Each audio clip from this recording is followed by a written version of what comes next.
3D 스캐너를 본격적으로 한번 알아보고 활용해보는 시간을 갖도록 할게요. 우지 씨 어떠십니까? 아까 얘기 나눌 때 그런 얘기 하셨잖아요. 이렇게 본인 얼굴을 좀 3D 스캐너 한다는 게 좀 부담스럽다라고 얘기하셨는데 괜찮으세요? 아니, 그러니까 조금 더 젊었을 때를 스캐닝하면 더 좋지는 않았을까 그런 생각을 하는데. 예. 우지 씨 그런 생각 절대 하지 마세요. 우지 씨 인생에 있어서 지금이 가장 젊은 시기예요. 내일은 더 늙을 겁니다. 기분이 살짝 안 좋아. 아이, 농담이고요. 좋은 거죠? 아이, 그럼요. 네, 우지 씨 지금 훨씬 충분히 젊으시고 네. 아마 우지 씨 부모님도 딱 볼 때 아, 우리 우진이 잘생겼다 이렇게 말씀하실 거예요. 고맙습니다. 네. 삐진 거 아니죠? 아니. 아, 네. 아무래도 사진은 필터라든가 이렇게 보정이라든가 이런 게 많이 되잖아요. 요즘 얼굴에 살도 좀 찌고 그래가지고. 네. 아, 3D 프린터도 보정이 돼요? 오, 정말 보정 기술의 발전은 제 상상을 늘 뛰어넘네요. 아, 네, 알겠습니다. 자, 그러면 그냥 시작하면 좀 뭔가 아쉬우니까요. 제가 퀴즈를 하나 내볼게요. 우지 씨 잘 들어보세요. 네네. 문제를 맞추시면 네. 상품은 따로 없지만 기분이 좋으실 겁니다. 아, 그런 건가요? 아, 네, 그런 거예요. 자, 3D 스캔의 시초는 이 목적을 위해 개발이 되었습니다. 이 목적은 무엇일까요? 제가 객관식으로 드릴게요. 군사 목적요? 와, 알고 계시네요? 네. 어떻게 아셨어요? 아니, 제가 밀떡이라서. 밀가루 떡볶이 아니요, 좋아하시는구나. 밀리터리 덕후. 아, 네. 네네. 오. 그런 거 잘 모르세요? 아니, 저 그렇게 좀 줄여서 말하고 이런 거 잘 몰라서. 네? 네네. 알겠습니다. 그래서 네. 많은 신기술들이 군사 목적으로 처음에 개발이 된다, 뭐 이런 걸 알고 있어서. 네네. 역시 오늘 만만치 않은 출연자분이십니다. 그래도 자세히 한번 얘기 들어볼까요? 그렇죠. 네. 네. 선생님, 말씀 좀 해주시죠. 군사 분야에서 예를 들면 군인들의 군복의 착용감 평가를 위한 전신 스캐닝 시스템이 사용되기 시작하면서 의류나 패션 산업을 위한 인체 3D 스캐닝 기술도 점차 발전하게 된 것입니다. 자, 그럼 이제 스캐닝 해보겠습니다. 스캔을 할 때 좀 주의사항이 있을 것 같은데.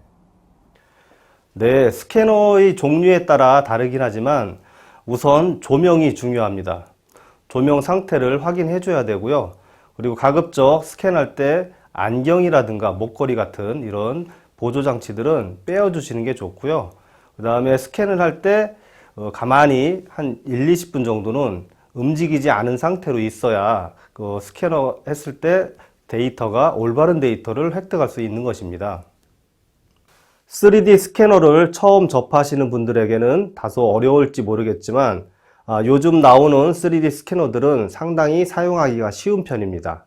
먼저 3D 스캐너를 준비하시고 3D 스캐너의 USB 포트를 이용해서 접속을 해주고요. 다음에 바탕화면에 3D 스캐너 전용 프로그램을 실행합니다. 자, 무엇을 스캔하려고 합니까? 저희들은 사람을 스캔해 보겠습니다. 사람이고요. 사람 중에서도 전신이 아니라 상반신. 그래서 여기서 헤드를 선택해 줍니다. 자, 그러면 스캐닝을 할 준비가 되었고요. 지금 이제 모델의 두상 상부 쪽을 맞춰 주신 다음에 스캔 시작 버튼을 누르면 스캔이 시작됩니다. 자, 스캔 시작을 누르면 시작이 되고요. 이제 모델께서는 천천히 돌아주시기 바랍니다. 자, 이런 식으로 사람의 입체 모형이 컴퓨터상의 소프트웨어로 인해서 우리가 그림을 그리지 않고 모델링한 데이터를 얻을 수가 있는 것입니다.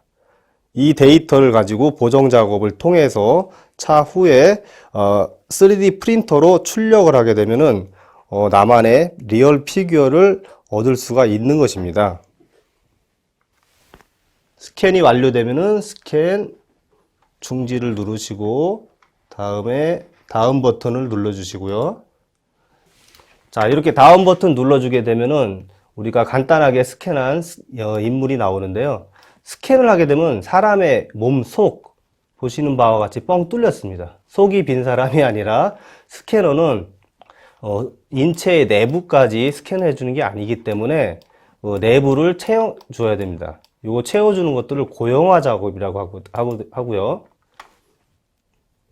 자, 이렇게 고형화 작업을 시켜주게 되면은 3D 프린터로 출력할 수 있도록 내부가 이렇게 꽉 차지게 됩니다.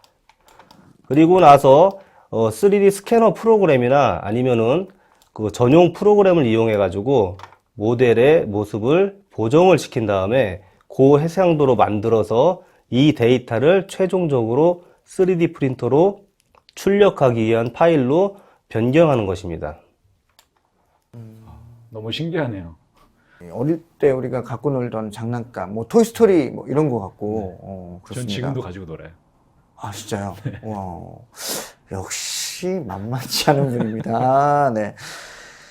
자, 그러면 이제 스캔이 좀 다 된 건가요? 근데 이게 보정도 된다고 들었던 것 같은데. 이 스캐너에서 지원하는 프로그램 자체는 보정 기능이 아주 간단하게 되어 있기 때문에 우리가 원하는 만큼 섬세한 작업을 하기가 어렵습니다. 그럴 경우는 뭐 지브러시라든가 3D 맥스라든가 이런 컴퓨터 그래픽 프로그램을 이용해서 사진을 봐가면서 실사적으로 렌더링이나 기타 작업을 해주는 것을 말합니다. 네, 자, 이렇게 실물을 직접 스캔해 보는 시간을 가져봤습니다. 스캔된 걸 보니까요, 생각보다 굉장히 좀 귀여웠어요. 네, 그리고, 우지 씨 걱정 안 하셔도 될 것 같아요. 부모님이, 엄청 좋아하실 것 같아요. 부모님이 좀 당황하시지 않을까 약간 걱정이 됩니다. 아니요. 전혀 그렇지 않아요. 제가 딱 보니까, 출력한 걸 보면 부모님이 정말 아주 귀여워하실 것 같아요. 저는 이렇게 오늘 이렇게, 스캔을 하면서 궁금했던 게 선생님, 이게 실물이 아니라 사진으로도 이렇게 작업을 할 수가 있는지 그게 좀 궁금하거든요? 3D 프린터가 가능한가요, 선생님? 네, 맞습니다. 여러 각도에서 찍은 고해상도 사진을 가지고 합성을 해서 완전한 3D 형태의 모델링 데이터를 만들 수도 있습니다. 사람을 예시로 한번 보여드리겠습니다. 지금 이런 식으로 사람을 여러 각도에서 사진을 찍고 이 사진을 전용 소프트웨어를 통해 합성을 하고 병합을 해서 3D 모델링 데이터를 획득할 수가 있습니다. 아무래도 고해상도의 사진이 많을수록 더욱 정교하고 섬세한 3D를 만들 수 있겠죠. 이런 방식을 3D 포토 스캔 방식이라고도 합니다. 와, 정말 기술의 발전이 놀랍습니다. 모델링 하려면 사실 굉장히 숙련된 기술도 필요하고 엄청난 시간도 필요하고 그럴 텐데요. 이렇게 사진 하나만으로도 모델링 작업을 할 수 있다는 게 저는 사실 놀랍거든요. 이 부분에 대해서도 좀 한 말씀 해주시죠. 맞습니다. 실제 3D 모델링을 전문적으로 공부하지 않은 일반인들도 스캐너를 사용해서 조금만 노력하면 쉽게 3D 데이터를 얻을 수가 있습니다. 네, 자, 우리가 새롭고 재미있는 3D 프린팅에 대해서 한번 많이 배워봤는데요. 우지 씨 오늘 어떠셨습니까? 정말 너무 재밌었고요. 그리고 이게 또 출력이 되면 어떤 모습이 될지 그 기대가 너무 많이 돼요. 저는 우리 우지 씨의 흉상을 본 부모님의 모습이 상상이 가요. 엄청 좋아하실 것 같고 어쨌든 뭐 세상에 단 하나밖에 없는 선물이니까 그럴 것 같은데요. 자, 우리가 이렇게 스캔한 것을 한번 이번에는 직접 출력해 보는 시간을 가질 텐데요. 이게 또 재밌습니다. 함께 가시죠. 네, 알겠습니다.